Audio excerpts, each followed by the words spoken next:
Back in February 2012, a white paper called National Security Through Technology set out the government's strategy for the future acquisition policy for defence. Sir Brian Burridge, the Vice President of Defence at ADS, outlined the background and welcomed the Secretary of State for Defence, Philip Hammond, to Farnborough. And welcome aspects in the Prime Minister's speech on Monday, not least on investment in Typhoon and Typhoon's capability, 500 postgraduate engineering places for aerospace engineering, and finishing with the notion of a defence growth partnership. With that as background then, Secretary of State. Welcome to you all this morning. This is an immensely important annual fixture at Farnborough, and this is an immensely important time. It's a time of change for all of us. We saw in Libya probably the greatest demonstration of the use of very great precision in the delivery of kinetic effect. But we also learned in Libya that to be able to use much smaller, much more precise weapons effectively, we need a very comprehensive ISAR picture.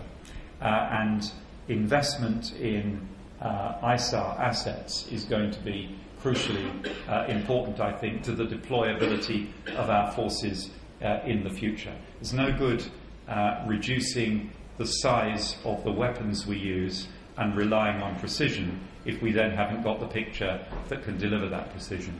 It's no good building weapons that our public opinion will not allow us to deploy because of collateral damage and civilian casualties, because we haven't got a comprehensive enough picture of the battle space to enable us to deliver those weapons with precisely targeted effect. So I think we are going to have to spend much more of our defence budgets in the future on maintaining a picture of the battle space, maintaining the communications infrastructure that will be needed to transmit the vast amounts of data that maintaining that picture requires, and a lot of our resource will have to go into analysing it as well, because data in itself is not intrinsically useful. That presents us with a political challenge. We've been used to telling the public that they have to foot the bill for defence, and the public tends to think in terms of numbers of platforms, numbers of troops, numbers of ships. In future, much of what we do to build a good comprehensive picture, both strategically and tactically, of the battle space, and to combat the new asymmetric threats, particularly in cyber, much of it will be invisible, much of it we will not even be able to tell the people who are paying for it about. As Sacha Baron Cohen says in The Dictator, nobody's scared of a nuclear missile with a round end. It needs to be pointy and shiny if it's going to be really scary. And I suspect our taxpayers expect that their tax dollars in defence will be spent on shiny, pointy things and people. So there's a big challenge as we try to explain to them that what we are investing in is really vital for the delivery of modern military effect. Just finally, I want to talk about the industrial challenge, because I think our partners in industry, although they put a very brave face on it, as you all always do, are also facing some huge challenges. Firstly, of course, we welcome and celebrate the fact that Britain remains in the forefront of the world's aerospace industry with high value, high technology businesses, and we want to make sure that Britain remains an attractive place for those businesses to operate, and we are committed, as the Prime Minister said on Monday, to supporting that sector. But we face significant fiscal constraints, as I've already said. Domestic demand, not just in the UK but in other advanced countries, is likely to decline over the next few years as budgets contract and only then grow again very slowly if we're lucky, and also by the fact that our traditional export markets are also changing very fast, with people who were a few years ago happy to be customers increasingly wanting to be partners and perhaps in just a few more years' time, seeing themselves as first-tier competitors. So there will be a huge pressure on all of you in the industry to revisit business models, to build partnerships that reflect the new reality, thinking about the three key elements, I think: development capital, end demand, and technological capability, in a different way in constructing those partnerships in the future, trying to lock in the future customers at an earlier stage of the process as partners rather than approaching them at a later stage with finished products. And that will require a change in behaviour as well by us as the sort of first order customer, if we're going to help you to deal with these big challenges in the future. So exciting and challenging times for all of us. The difficult thing, although I guess it was always thus, is that all the parts are moving at the same time. We're trying to reconfigure our forces to do different things. We're trying to do that while taking out large numbers of people and big chunks of budget.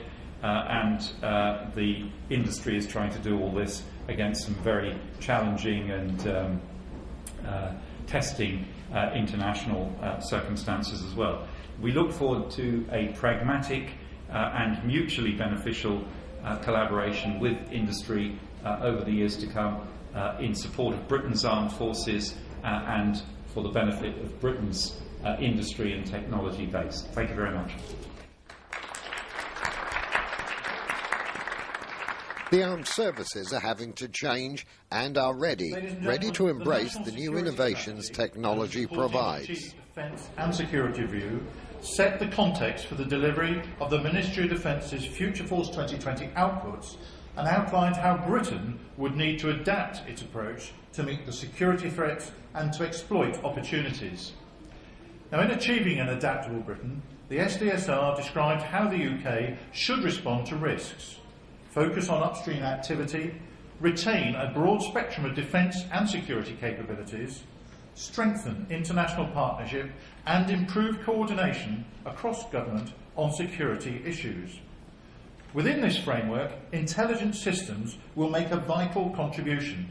For example, in responding to the highest priority risks, such as international terrorism or major national disasters, military and commercial satellites will often be the first on scene, providing the eyes and ears in places inaccessible to other forces.